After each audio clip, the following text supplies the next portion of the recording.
Israel is not only an important place for all Jews, but it's a really important place for other human beings as well. And as the only democracy in the Middle East, it provides such a wonderful oasis for everyone to go who is yearning for that peaceful nation. Yavo shalom aleinu, od yavo shalom aleinu, yavo shalom aleinu ve'al kulam. Yavo shalom. Well, I had dreams of going to Israel for about 40 years before I actually got there. Last month I went to Israel on the birthday trip. I remember when I was studying abroad at Bar Ilan.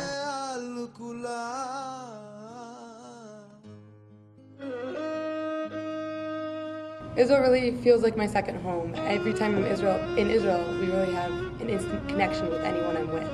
When I went to Israel for 6 weeks a couple years ago, I was on a group with 40 other people with all different denominations, anywhere from secular to Orthodox, also Americans, Canadians, Israelis, Ethiopians. And even though we were so different, with so many different beliefs, so many different backgrounds, being in Israel together gave us that instant connection, an instant similarity, an instant, the same love that we all shared. And we went through so much together, and because we were in Israel and had so many of the same experiences, then we were able to become closer than we ever would have anywhere else. I remember I used to go when I was really young, and my dad would always take me on a stroller out to the Mediterranean Sea, and we'd swim there, and really enjoyed it. We would always go during the summer, so it was always pretty hot, but there were always like palm trees and stuff. It was pretty tropical, and just seemed like another world to me. I really love how Israel has such a huge variety of landscape. You can go to the ocean and to the beach, and then the same time, like 2 hours drive away, you can go to a snowy mountain. And it's amazingly different for such a tiny country like New Jersey size. They go from deserts to forests, old cities, oceans, it's antiquities here and, high tech there, and it's a shockingly exciting and interesting place. So for me, what I like about Israel the most probably is the attitude, like the fact that that everybody's just like kind of relaxed, but also just intense at the same time.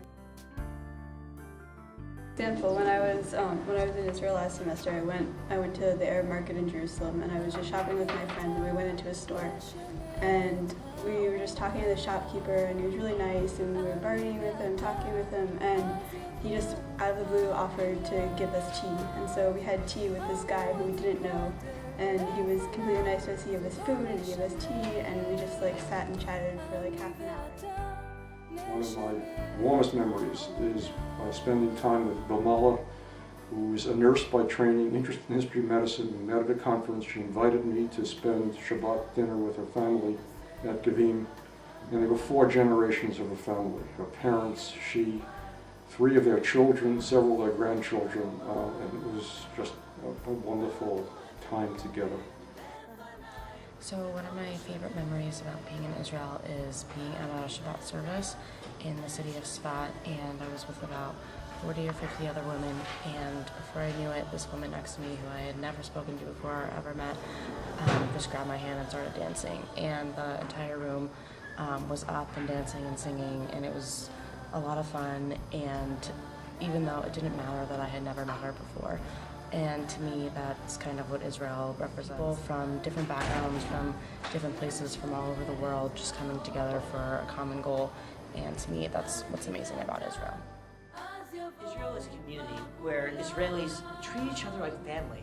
They're there for each other, they support each other, and they reach out to the rest of the world in that same exact way. A place that shows the rest of the world what it means to be there for your neighbor and to reach out and make a difference.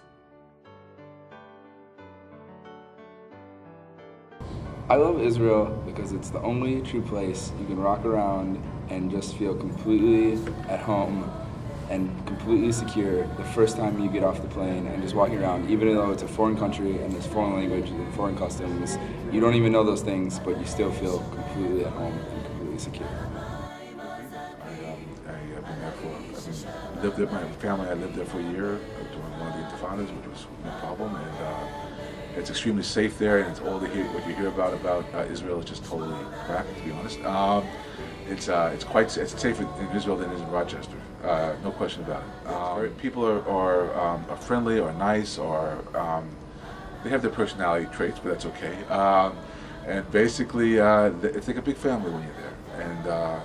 And you know, you see 7-year-old kids walking 2 miles from their home by themselves because the entire community is watching over these children, and it's totally safe.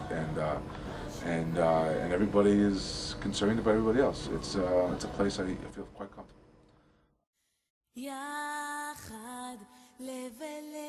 Israel is special to me because it's a place where Jews can go, and instead of being the minority, they're the majority. So you can be free to eat kosher food wherever you want. You can wish a happy holiday to your bus driver, and you know that anyone passing by you on the street is a Jew, and it's a wonderful feeling to feel, you know, encompassed in people that are just like you. So Israel is important to me because as a people, as a tribe, the Jewish nation has been in desperate need for a state for century after century after century of being outside of its ancestral homeland, in lands where it was not treated well, and to be able to come together and have a state of our own, where Jews of all skin colors, languages, ethnicities can come together and be free. That's something that I feel we should not take for granted, and that we should love.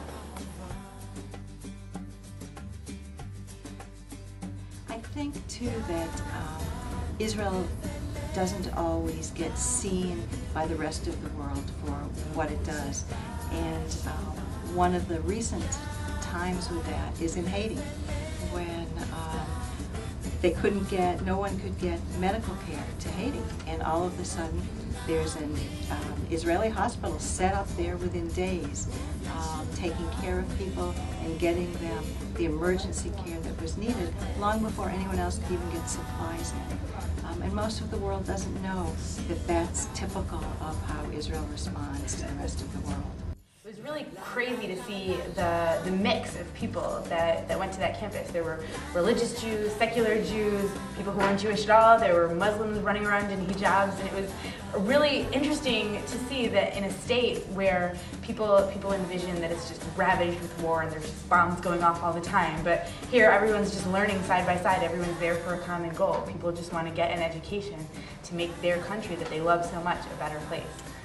Another very, very vivid memory is visiting the study of David Ben-Gurion, the founding prime minister, which is preserved on his kibbutz. When he was finished with his public office, he decided to return not to some fancy place he could have been set up, but to his original kibbutz. It's on the edge of the Negev, making the desert bloom and so on. And he went there, they created a special study for him, and the shelves are lined with all his books, and his desk is preserved the way it is. And what most moved me, given my concern about some of the aggressive activities that both Israelis and their enemies are engaged in, is to see on David Ben-Gurion's desk one portrait. It was a portrait of Mahatma Gandhi. And that spoke very clearly to me what his real ambitions were and what he had to do to survive. But it seemed clear to me that his goal was to establish a peaceful, cooperative set of relationships there if he possibly could. Israel Peace Week stands to promote education and advocacy about the efforts Israel's taken through humanitarian aid, environmental issues, medical issues, democratic issues, political and civil rights issues, all of these things that Israel has been doing for decades. And without Israel, the Jewish people might not be here today, and that is just one reason why I love the state of Israel and will defend it for the rest of my life. And I think it's imperative that everyone here think about why Israel is such an important state and why it's taken strides towards peace, and why it's necessary that we, as human beings, take it upon ourselves to stand up for this country that is so very important in the world.